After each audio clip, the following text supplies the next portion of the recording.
Alô, olá, alô, vai tudo bem? Bem-vindos ao Café com Crime, o podcast onde você pode ser o aficionado por crimes reais que você é, sem julgamentos.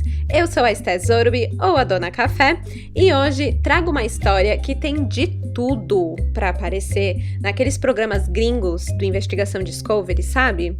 Tem até seguro de vida envolvido. E eu sempre achei isso muito coisa de gringo, cara.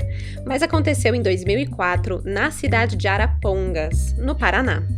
Uma mulher grávida foi encontrada morta dentro da própria casa. Demoraram quase 10 anos até alguém ser condenado por esse crime. Esse é o caso Marisol. E essa história ainda tem um elemento a mais que eu, particularmente, acho super curioso. Irmãos gêmeos. Pois é, eu sempre fui muito fascinada por gêmeos. Eu acreditava que tinha algo de diferente na conexão desses irmãos, algo interessante de estudar em psicologia, coisa de gêmeos criminosos, assim, sempre achei super diferente e, enfim, quando encontrei esse caso, achei super curioso.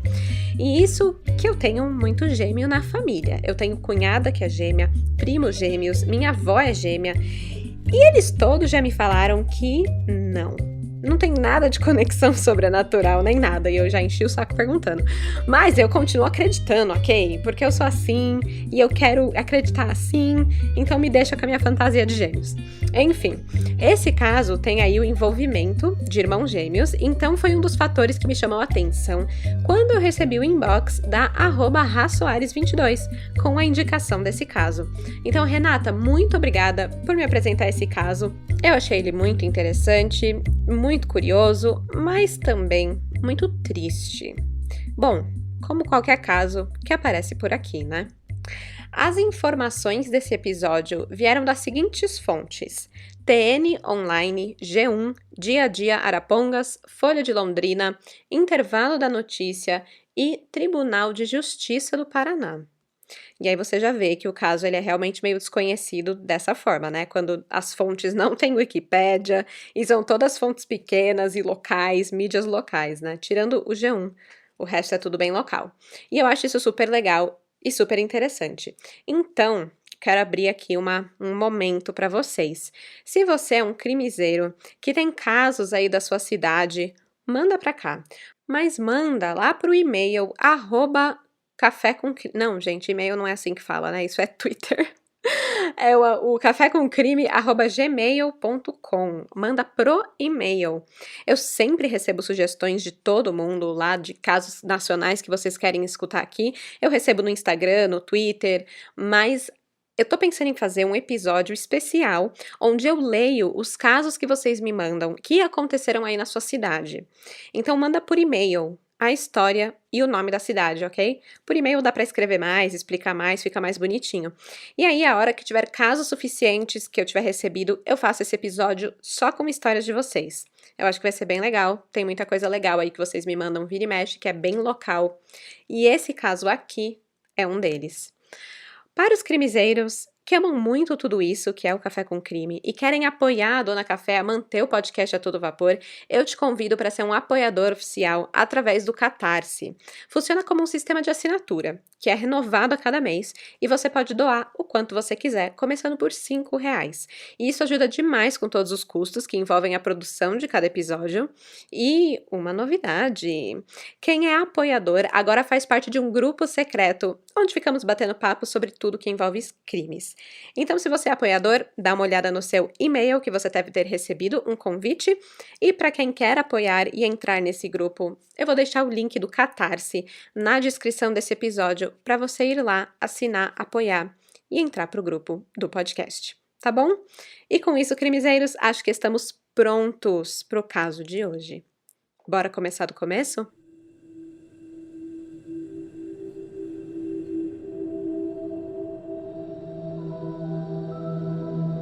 Estamos em Arapongas, no norte do Paraná, na região metropolitana de Londrina. Arapongas é uma cidade pequena que conta com apenas 100 mil habitantes. Um dado curioso é que Arapongas conseguiu atingir a criminalidade zero em 2018. Isso mesmo, a cidade passou os 2 primeiros meses do ano sem nenhum homicídio. E se você olhar outros dados também, como de assaltos, furtos e outros crimes, você também vai ver que tudo foi muito reduzido, caiu 50%, 30%. Então era uma cidade considerada segura aqui no Brasil. Mas claro, nem sempre foi assim. Em março de 2004, Marisol Lopes Machado Gouveia, de 26 anos, e o seu marido, Fabiano Marque Vieira de Gouveia, de 25 anos, eles tinham acabado de voltar para o Brasil. Fazia um mês que eles tinham chegado ao Paraná, vindo diretamente de Portugal. O casal ficou na Europa por mais ou menos uns 3 anos, onde eles trabalharam e juntaram um bom dinheiro. Eles já estavam juntos há 7 anos e tinham enfrentado lado a lado esse desafio e essa aventura também de imigrar para outro país. E lá eles decidiram se casar e formar uma família. Eles estavam casados há pouco mais de um ano e Marisol estava grávida de 7 para 8 meses. E quando chegou perto da época de ter o bebê, uma menina, que já tinha nome, Lavínia, Marisol e Fabiano decidiram que queriam voltar para o Brasil e ter a filha aqui, ao lado da família. No dia 3 de abril de 2004, um mês depois de retornarem aqui para sua terra natal, Marisol e Fabiano decidiram convidar a irmã dela, que se chamava Marielle, e o marido também, para jantarem na sua casa. Era um sábado, então o jantar se estendeu até um pouco mais tarde, né? Sabe como é, papo vai, papo vem. E eles tinham bastante coisa para conversar, né? Afinal, o futuro deles iria mudar em breve, com a chegada da filha, dali a mais ou menos um mês. Também tinham acabado de se mudar de país, recomeçar no Brasil, e até mesmo tinha um outro evento a caminho, o aniversário da Marisol, no final daquele mês. Ela faria 27 anos. Então, imagina só se Lavínia nascesse no mesmo dia que ela, que a mãe. Estavam ali, né, discutindo, conversando, vários papos ali de família. Quando deu perto de 11 horas, 11h30, Marielle e o marido foram embora. Em seguida, o Fabiano ligou para outra irmã de Marisol, a Ana Paula, e perguntou se ela poderia vir dormir e fazer companhia para Marisol naquela noite. Acontece que, com a gravidez e tudo, Fabiano não queria que ela ficasse sozinha e ele precisava ir viajar. Ele tinha conseguido uma oportunidade para negociar o seu carro e vender, coisa de última hora, mas como eles estavam juntando dinheiro pela chegada da bebê, ele decidiu que ele iria. Ana Paula falou que tudo bem e pediu para ele ir buscá-la em casa. Então o Fabiano foi e chegou lá na casa da cunhada por volta da 00:30, 1h da madrugada. A Ana Paula entrou no carro e o Fabiano dirigiu de volta para sua casa. Quando eles chegaram, algo estava estranho. O portão da frente da casa estava aberto. A porta dos fundos também. Os dois entraram na casa apressados, preocupados com a Marisol, e aí viram uma cena que confirmou os seus medos. A Marisol estava caída em meio a uma poça de sangue. Ana Paula conta que, quando viu aquilo, achou que Marisol estava desmaiada e havia perdido o bebê.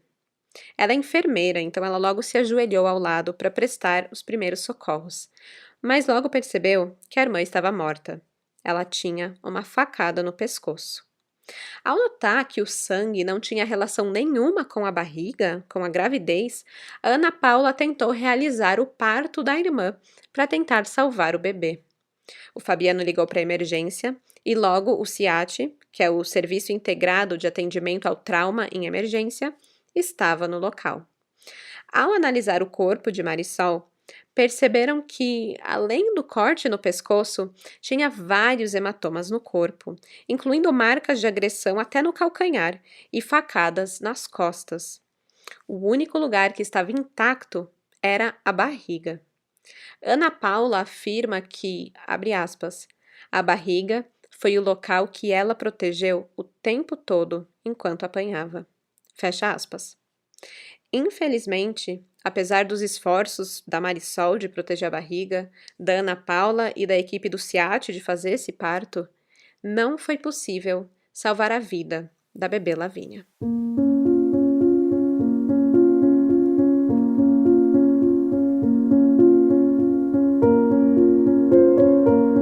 O crime foi classificado como um latrocínio logo de cara. Segundo o delegado de Arapongas, o Sérgio Luiz Barroso, foram roubados um videogame e a bolsa de Marisol, onde estavam guardados aí cerca de R$ 1.300 em dinheiro, e outros R$ 7.000 que estavam guardados no guarda-roupa do casal também desapareceram. Um aparelho de som, que foi roubado de dentro da casa, foi encontrado nas proximidades ali no bairro. Os vizinhos afirmaram à polícia que um homem branco e alto foi visto saindo da casa de Marisol com um volume sobre a camisa, no mesmo horário em que supostamente ocorreu o homicídio, lá por volta da 00:30. Mas é aquela coisa, né? Em crimes onde uma mulher é morta em casa, o primeiro suspeito é sempre o marido. Então o delegado foi conversar com Fabiano. Ele disse que ele não estava em casa, pois ele iria viajar para tentar negociar o seu carro num leilão que aconteceria no domingo, em Maringá, uma cidade que fica a aproximadamente 90 quilômetros dali. Como álibi, o Fabiano tinha a sua cunhada, Ana Paula, e ela confirmou que sim, por volta da 00:30, o Fabiano estava na sua casa. Impossível ele ter cometido esse crime. Por todas essas circunstâncias, o delegado resolveu investigar o caso como um latrocínio. É importante trazer à tona aqui o cenário de Arapongas de 2004, que era bem diferente daquele de criminalidade zero que a cidade conquistou em 2018. No início de 2004, Arapongas vivia uma onda de homicídios. Até abril, tinham acontecido 6 assassinatos ali na região, sendo 3 a facadas, o mesmo que tinha acontecido com Marisol. Aproximadamente uma semana antes da morte de Marisol, um homem, também na casa dos 20, 30 anos, tinha sido morto em sua casa com 3 facadas no pescoço. Ele só foi encontrado um dia depois. E também em março, no bairro Jardim São Remo, outro homem foi morto a facadas no pescoço. Então, será que esses casos tinham relação? O delegado foi lá fazer o seu trabalho e investigar. Aí, ele viu que o caso que tinha acontecido uma semana antes tinha acabado de prender um suspeito. E aí ele foi lá, né? Vamos ver o que está acontecendo aqui. O suspeito era um auxiliar geral chamado Carlos Roberto de Oliveira, de 20 anos de idade. Mas ele só confessou a um assassinato. E por que eu falei assim, desse jeito? Eu não sei. Ah, louca. Mas é isso, ele só confessou a um assassinato. Então, segundo a versão de Carlos, o que aconteceu foi: ele se encontrou com um homem chamado Vitor em um bar na noite anterior ao crime. O Vitor teria convidado ele para ir fumar um baseado lá na casa dele. E aí, quando eles chegaram, o Vitor trancou a porta, trancou o portão e passou a assediar sexualmente o Carlos, que preferiu ir embora. Só que, de acordo com o Carlos, o Vitor não queria deixar ele embora não e começou a ameaçar ele com uma faca. Acontece que o Vitor ele já tinha antecedentes criminais por tentativa de homicídio, roubo e estelionato. Então não foi muito difícil acreditarem nessa versão do Carlos. Então, quando o Vitor começou a ameaçar ele com uma faca, eles começaram a brigar e o Carlos, querendo ir embora, ele acabou agarrando a faca do Vitor e o matou. Alegou autodefesa. E esse foi o depoimento desse suspeito. Ou seja, ficou óbvio ali que o caso do Jardim São Remo e o caso da Marisol não tinham nada a ver com ele e muito provavelmente não tinham nada a ver entre si. Ou seja, o delegado descartou conexão entre esses homicídios. Agora imagina, você tá lá, vivendo numa cidade relativamente pequena, onde a cada mês, pelo menos, uma pessoa morre com facadas no pescoço e uma outra pessoa morre de alguma outra forma que não foi classificada aqui. E aí, no meio disso tudo, acontece que uma mulher jovem, grávida, dona de casa, cidadã do bem, morre dessa forma também. Então foi extremamente chocante e logo caiu na mídia local. A repercussão do caso foi tão grande que o vereador do município de Arapongas, o Ademir Galo Splendor, ele solicitou, em nome do Poder Legislativo Municipal, ao delegado que conduziu as investigações, que desse prioridade nos trabalhos na elucidação desse, abre aspas, bárbaro e trágico assassinato que comoveu toda a cidade. Fecha aspas. Ele solicitou que as diligências, nesse sentido, deveriam ser intensificadas. Então, basicamente, foda-se o resto dos seus casos, eu quero saber agora quem fez isso com essa grávida. E eu preciso acalmar a população, então vai trabalhar, vai. E o delegado Sérgio Barroso foi trabalhar. Apesar de suspeitar inicialmente de um latrocínio, ele precisava entender mais da vida da vítima, da sua família e da sua situação, até da sua situação financeira, para descobrir se poderia haver alguma conexão com o criminoso, Como que o criminoso, por exemplo, sabia que dentro daquela casa o casal tinha mais de 7 mil reais em dinheiro? Como que ele sabia da existência desse dinheiro, Será que foi só sorte? Aí é sortudo demais, pode jogar na loteria. Mas enfim, o delegado foi tentar descobrir esses detalhes. Quando o Fabiano foi questionado sobre isso, ele contou que a alta quantia de dinheiro foi o que eles tinham ganhado e trazido do exterior, lá de Portugal. E ele achava que ninguém sabia da existência dessa grana, Até então, ele achava que ninguém sabia. Apesar de que sempre tem um zoiudo, Que você fala que você foi pro exterior ou qualquer coisa assim, é tipo, porque é muito rico, deve estar cheio da grana e tal. Então vai saber, Cidade pequena, a notícia pode correr, ó lá, voltaram de Portugal, cheio dos euros, O euro é caro, não é mesmo? Mas enfim. Aí, quando o Fabiano falou que ninguém sabia da existência da grana, foi aí que começou a aparecer a primeira contradição. Porque a Ana Paula, a irmã da Marisol, ela contou ao delegado que poucos dias antes do assassinato, a Marisol teria ido até a casa da sogra para buscar dinheiro para pagar as contas da casa. Além disso, nesse dia, a Marisol estava inconformada porque o dinheiro do casal não ficava com eles, ficava na sogra. Até aí eu também ficaria puta, Imagina, preciso pagar a conta de luz, preciso pedir para minha sogra. É chato. Eu também estaria inconformada. Então, dessa forma, se houve roubo na casa no dia do crime, o ladrão só teria levado os objetos, porque dinheiro mesmo não ficava na casa, Por mais que eles tinham esse dinheiro, estava na custódia lá da sogra, ou enfim, não estava em casa. Então, o ladrão teria realmente só levado um PlayStation, a caixa de som, de CDs, e também a aliança da vítima, que eu acho que eu esqueci de comentar antes, mas a aliança da vítima também aparentemente tinha sumido. Então foi isso, e todos os outros pertences de valor foram ignorados.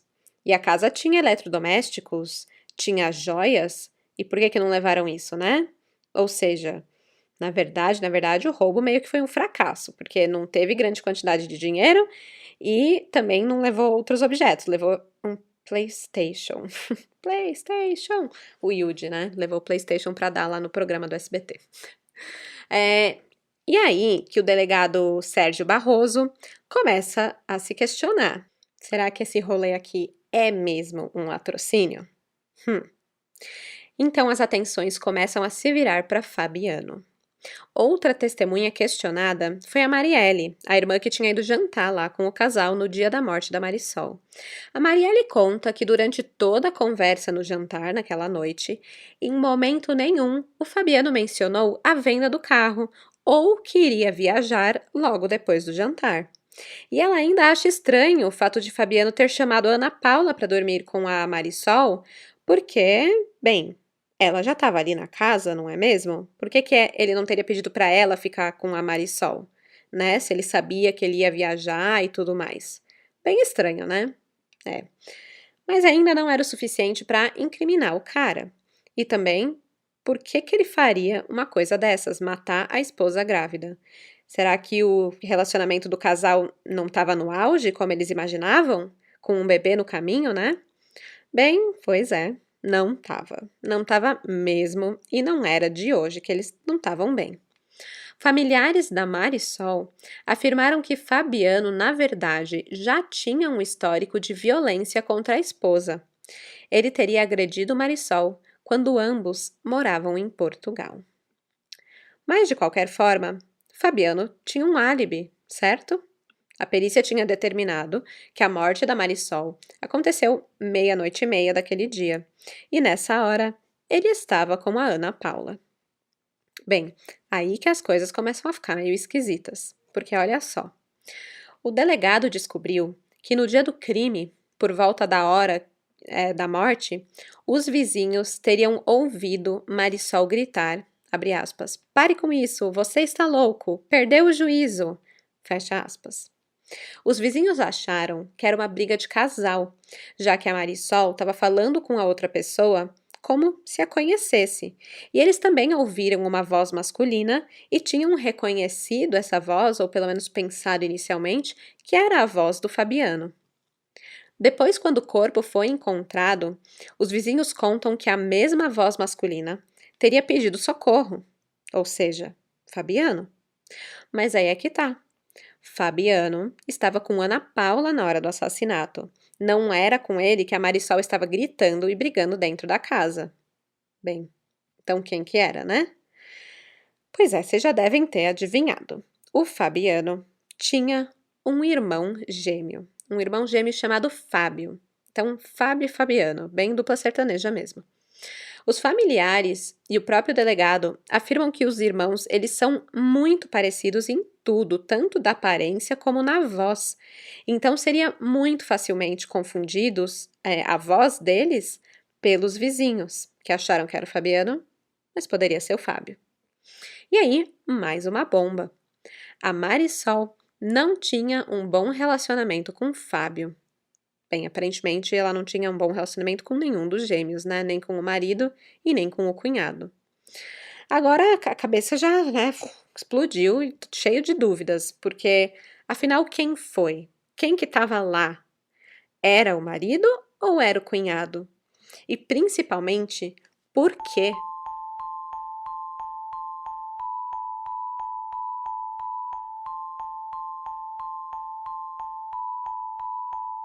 A resposta surgiu alguns dias depois do crime, através de uma denúncia anônima.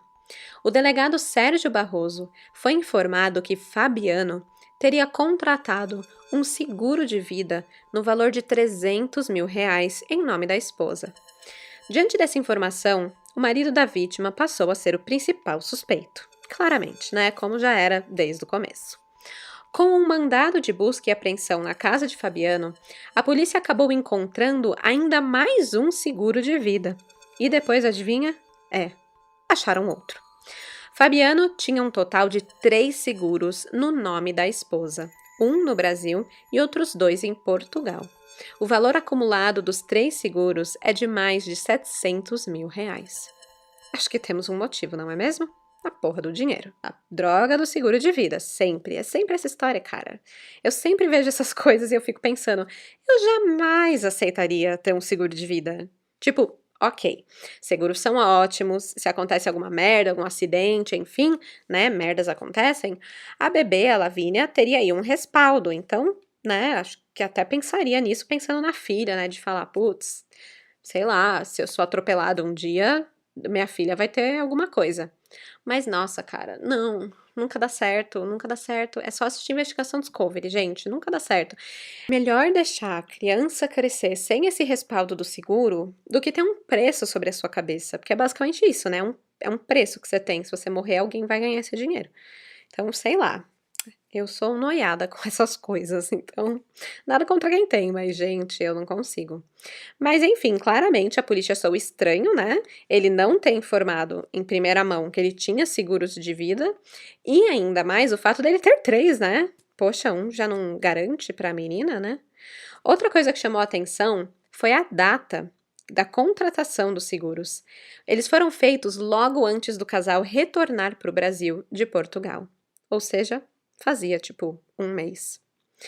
Agora, olha só que estranho. Se as coisas já não estavam estranhas, agora fica mais ainda. O seguro era no nome da Marisol, beneficiando o Fabiano e a Lavínia, mas o valor do seguro era debitado na conta de Fábio, o irmão gêmeo. Era ele que pagava o seguro. Inclusive, ele estava o tempo todo preocupado se estava mesmo sendo pago. E, tipo, o negócio estava no débito automático, mas ele ainda fazia questão de ligar lá para Portugal para ter certeza que o pagamento estava caindo, sabe? E ainda por cima, no dia da morte da cunhada, ele fez uma ligação para saber se o pagamento estava tudo ok. É uma aula de como levantar suspeitas, né? Por isso, o delegado passou a acreditar que, na verdade, esse crime foi premeditado. Não foi uma briga de casal que de repente ficou explosiva e acabou em morte, ou mesmo um desentendimento entre os cunhados que deu ruim. Não, foi um crime planejado há mais de mês. Ah, e outro detalhe intrigante: nenhum seguro cobria a morte natural, mas sim por acidente e latrocínio. E aí tudo fez sentido, né? A simulação do roubo não foi à toa. Pois é, o cerco fechou em torno dos irmãos Gouveia. Os familiares de Marisol ficaram chocados ao descobrir o envolvimento dos irmãos. Ana Paula conta como foi. Abre aspas. No início, a gente não queria acreditar no que estava acontecendo. Tentamos fugir da verdade, porque minha irmã conviveu com ele durante 7 anos e ela estava esperando uma filha dele. Como que ele poderia ter planejado de maneira tão fria um crime contra sua própria mulher e contra a própria filha? Fecha aspas. Tudo indicava para o delegado Sérgio Barroso que Fabiano seria o mentor do crime e Fábio o executor. Por isso, um mandado de prisão preventiva foi expedido. No dia 23 de abril de 2004, 20 dias depois do crime, Fabiano Gouveia é preso por arquitetar o homicídio da própria esposa. Entretanto, o Fábio já não estava mais em Arapongas. Pois é, gente, temos um fugitivo. E, cara, eu tô vendo muitos fugitivos, né, nos últimos episódios. Acho que sempre alguém fica foragido por um tempo. Tipo, no último episódio, que foi a tragédia do Baldo, o cara lá, o Aloísio, ficou 40 anos sumido e tá até hoje, né? Então, sei lá, por algum motivo eu achava que essa coisa de fugitivo e tal era menos comum, mas não. Cá estamos com um foragido no meio da história de novo. O Fábio Gouveia, ele ficou foragido por 8 meses. E ele só foi capturado no dia 11 de dezembro de 2004. E adivinha como, gente? Cara, vocês não vão acreditar e vocês vão gostar disso. Porque já é algo que vocês gostam, naturalmente. E ainda ajudou a prender um cunhado assassino de grávida. Linha Direta. Sim, nosso grande herói desse episódio. É o queridíssimo programa, o saudoso Linha Direta. O caso Marisol foi exibido no programa em dezembro de 2004, 8 meses depois do crime ter ocorrido, antes de acontecer qualquer julgamento ou condenação dos gêmeos, e ainda no período em que o Fábio estava foragido. Então isso foi ao ar quando o cara estava se escondendo. Mas aí, né, todo mundo assiste Linha Direta. Aliás, a defesa usou esse fato do Linha Direta ter exibido o caso, né, antes do julgamento e tal, como um fato que poderia invalidar o julgamento, porque afirmou que a mídia já tinha condenado os irmãos antes mesmo de ter provas. Mas enfim, né? Mais um processinho pro Linha Direta lidar. Não, acho que não teve processinho não, mas foi usado ali na hora da defesa, né? Mas enfim, o lado bom de tudo isso é que exibiram o programa e foi por conta dele que alguém reconheceu o Fábio, que estava escondidinho lá em Xambré. Xambré é uma cidade do Paraná, que fica cerca de 250 quilômetros de Arapongas e fica a 150 quilômetros da fronteira com o Paraguai. Então, assim, eu não sei se ele estava tentando fugir do país, né, sair pela fronteira, mas com certeza ele estava fugindo, porque ele estava mais perto do Paraguai do que da própria cidade onde ele morava, tinha família e onde ele cometeu o crime também, né? Bom, aí ele é preso. E o ano de 2005 começa com os dois gêmeos presinhos da Silva. Mas ainda assim seria uma longa jornada até Marisol ter a justiça que merecia. Os gêmeos simplesmente negaram tudo. Sempre negaram tudo. Não tem confissão. E desde o começo eles já contaram com a ajuda de um advogado. O advogado, claro, né, passou a defender a inocência dos réus e disse que as investigações foram deficientes e que não houve interesse em procurar pelo verdadeiro culpado. Tava todo mundo muito ansioso para botar alguém atrás das grades e culparam o mais óbvio, o marido. Quando questionado então sobre o porquê do Fabiano ter o seguro de vida no nome da esposa, ele afirmou que é porque ele pretendia trabalhar como caminhoneiro e para assegurar o bem-estar da sua esposa enquanto ele fazia as viagens e tal, ele optou em fazer os seguros, né? Mas, poxa, moço, precisava de três? Três? Gente, enfim. Quanto ao Fábio, o irmão, ele afirmava que ele tinha sim uma boa relação com a Marisol, né, tentando ali contradizer o que os familiares dela tinham falado. Mas nisso tudo dessa conversa, ele acabou dando uma deslizada e contradisse o próprio irmão, ao afirmar que ele nem sabia sobre as apólices e muito menos o porquê do seguro do casal ser debitado em sua conta. Só que, tipo, como assim? Tá saindo aí uma grana, provavelmente em euro, porque o seguro era lá de Portugal, e você não tá vendo? A não ser que seja muito rico, o que ele não era. Então, assim, ficou uma história meio mal contada, né? E, para dar ainda mais raiva de tudo nesse caso, depois de 3 anos que os irmãos gêmeos ficaram presos preventivamente, eles ganharam o direito de responder em liberdade condicional. Isso porque o julgamento não tinha data marcada. Então, para a família da Marisol, imagina isso, foi tipo muito péssimo. Além de conviver com a dor da perda e também a lentidão do processo, eles ainda foram obrigados a cruzar diversas vezes com os acusados pelas ruas de Arapongas. Porque sim, os gêmeos tiveram a cara de pau de continuar morando ali, no mesmo município. Então, assim, né? Depois que cometeu o crime lá, o Fábio quis fugir, quis se esconder, ficou a 250 quilômetros de distância de Arapongas. Mas agora quer ficar na cidade, né? Agora quer cruzar com os familiares, quer dar oi. Ah, mano, é muito pra cabeça, né? E esse rolê, ele foi se estendendo ano após ano, e nada de sair o julgamento. E os dois queridinhos soltos andando aí pela rua. Eu não consigo nem imaginar o tamanho da angústia da família da Marisol. E olha, eles não ficaram parados esperando, não. Em abril de 2011, eles saíram para protestar e lembrar os 7 anos da morte de Marisol e da bebê Lavínia. Foram quase 200 pessoas, entre amigos e familiares, que andaram pelas ruas de Arapongas clamando por justiça numa passeata. Eles levavam cartazes com o rosto de Marisol, camisetas escrito Justiça e o rosto da Marisol também na camiseta. E tudo isso logo no aniversário de 7 anos da morte dela. E deu resultado. Após o protesto, foi marcada a data do julgamento para abril do ano seguinte. Então, era para ter acontecido esse julgamento no dia 26 de abril de 2012. Mas, sempre tem um mas.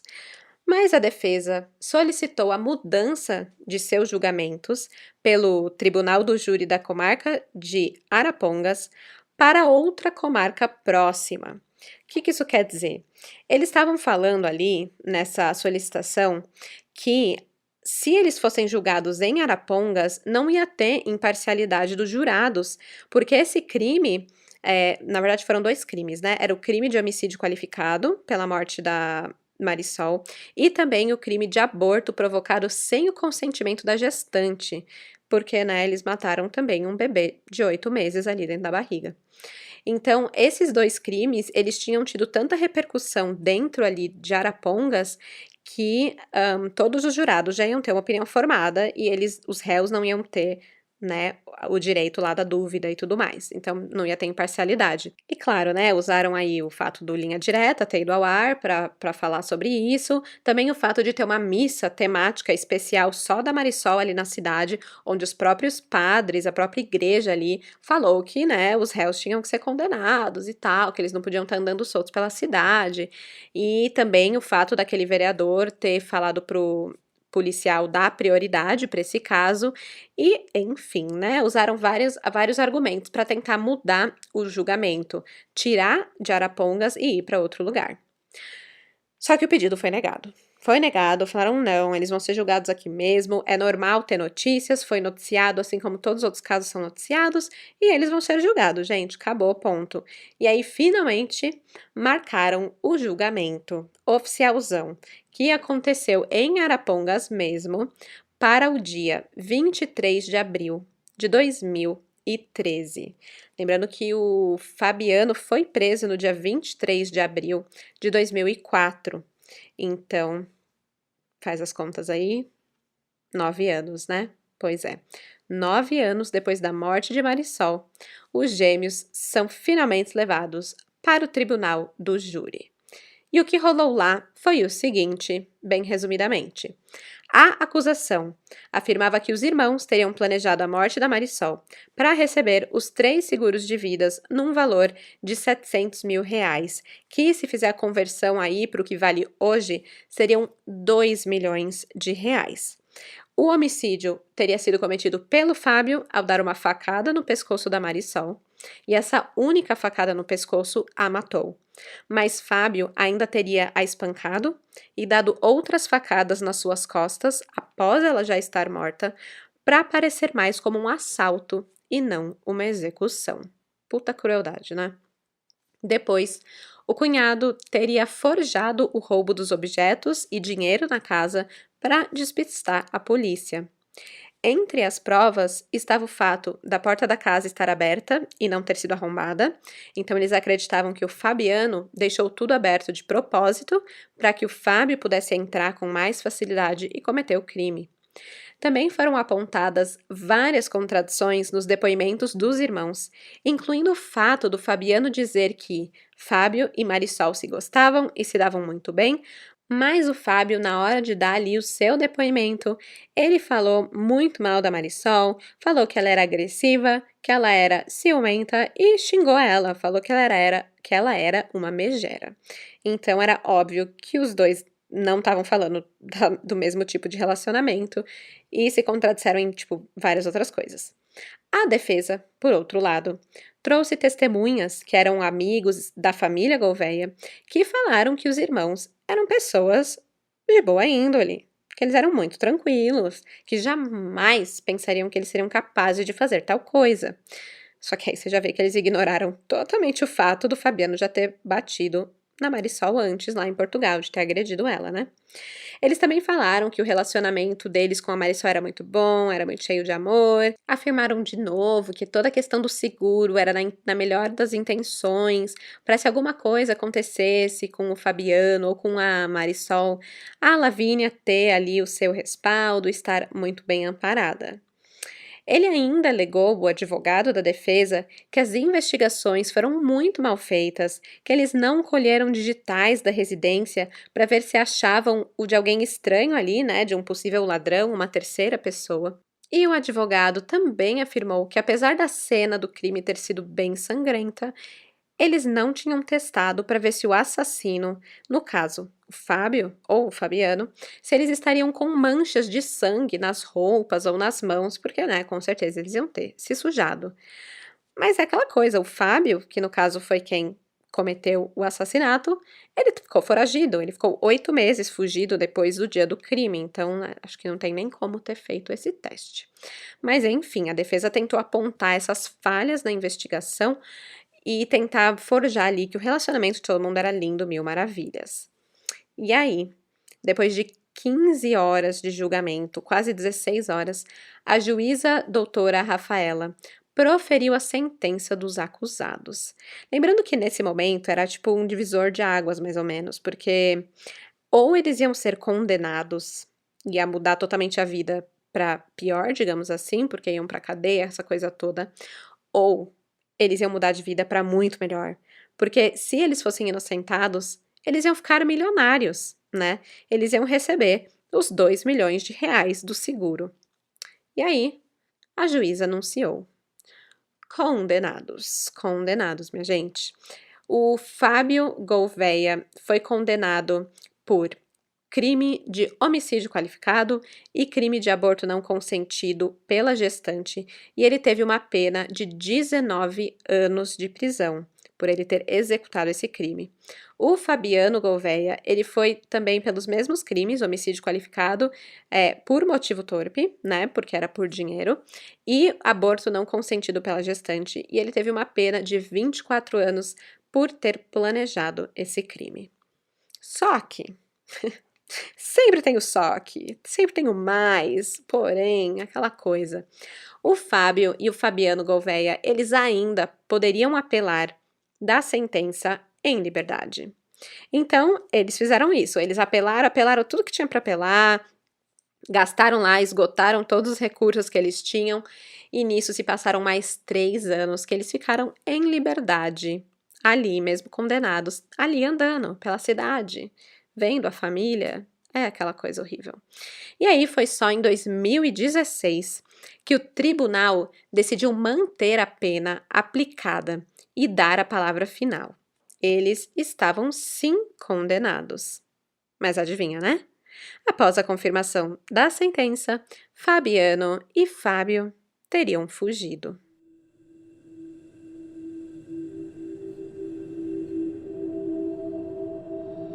Alguns dias se passaram até os irmãos gêmeos se entregarem à polícia lá em Londrina. E aí sim, finalmente, no dia 29 de agosto de 2016, quase aí 12 anos e meio depois de Marisol ter morrido, os dois foram oficialmente presos na casa de custódia de Londrina. E lá ficaram, ou vão ficar, né, até... Bom, aí depende, se eles vão cumprir a pena completa mesmo, aí o Fabiano fica até 2040 e o Fábio ficaria até 2035. Mas, como eles não têm antecedentes, primeira vez, tal, aquela coisa toda, muito provável que a pena seja reduzida e eles fiquem menos tempo. Aliás, o advogado deles já deu indícios de que essa pena foi sim reduzida, mas como tudo está em sigilo, né, em segredo de justiça, não sabemos, não podemos afirmar com certeza. Triste demais, né? Um crime friamente calculado, tendo a própria família como alvo, e tudo em troca de dinheiro. E sei lá, pra mim o pior foi o marido ter convencido o irmão gêmeo a cometer o assassinato e entrar junto com ele nessa de cabeça, porque ele que pagava o seguro, ele que fazia tudo e o outro tava só lá, esperando o bem bom. Apesar da justiça ter tardado 10 anos aí, pelo menos, ela chegou, né? Ela chegou e deu um fechamento para a família da Marisol, que tanto lutou por isso e que tanto sofreu com a perda não só de uma filha como de uma neta, não só de uma irmã como de uma sobrinha também. Bom, amanhã, como sempre, quinta-feira, eu vou colocar as fotos do caso lá no Instagram, o @cafécomcrime. Então entra lá para ver e comentar o que vocês acharam desse caso. E não esqueçam de mandar as histórias de crimes que aconteceram na sua cidade, aquelas bem desconhecidas assim, só que você sabe. Manda lá pro e-mail cafécomcrime@gmail.com. Manda a história e a cidade, beleza? E aí, quem sabe, não aparece no episódio especial que vai sair aí em breve, contando só os relatos de vocês. É isso, crimezeiros. Até a próxima quarta e até lá, não assinem nenhum seguro de vida, porque de desgraça já basta esse podcast. Tchau, tchau!